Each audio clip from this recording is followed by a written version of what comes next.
Ty si spadol. Ne, zaútočil som na podlahu.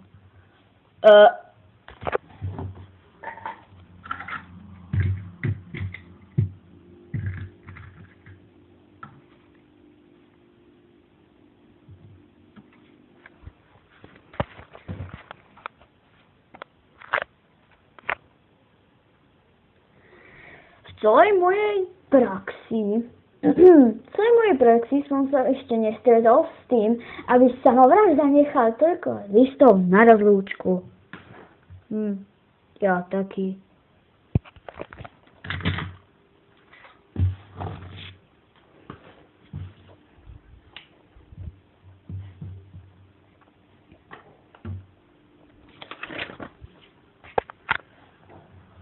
Hele, kde chodíš do školy? Do Košíc. A kde do Košíc? Pri moste. A kde je ten most? No, ježiš mi, pri mojej škole?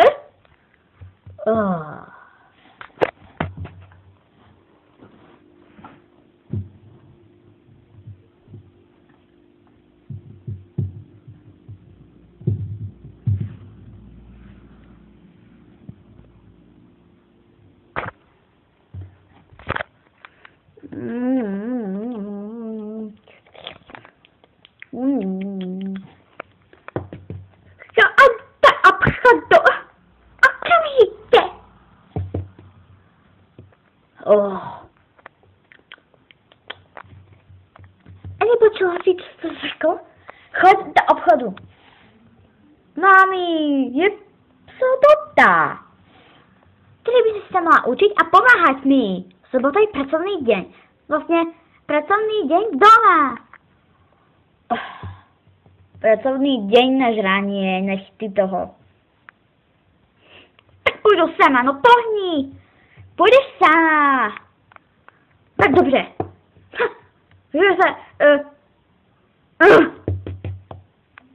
Game over.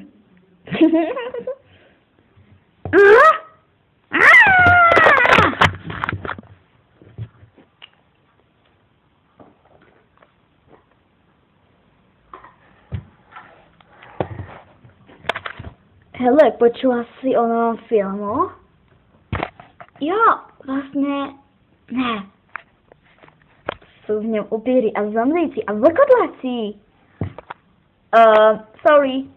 Víš, že to je úžasné? Jo, je to úžasné. Tak jasná. Čo tam vystupuje? Už si to povedala raz ty, ne? Jo, ale ty si to vôbec zapamätala. Upíry. To som povedal ja!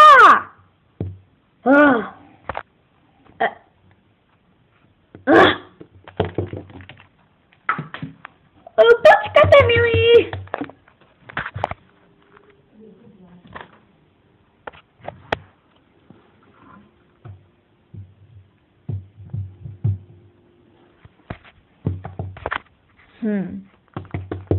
Jsem venku, nikto tady není. Co by sa stalo, keby som uvidela nejakého strašného zvieraťa? Mohla by som si na to pomyslieť teraz.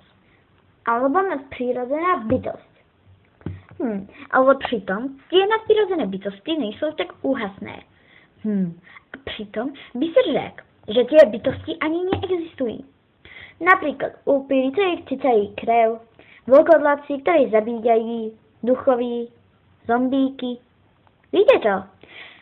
Upíry sú tak starí, že vymysleli, že je to príde, uhryzli jedného človeka, asi pečopáka, a tak sa z neho stal upír.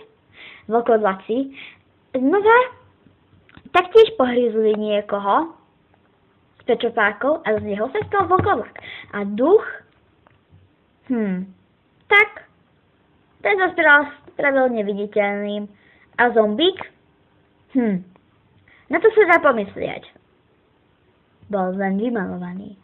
A vily, dajú tam krídlo, môžu poletovať. A to je všechno. Co jste řek?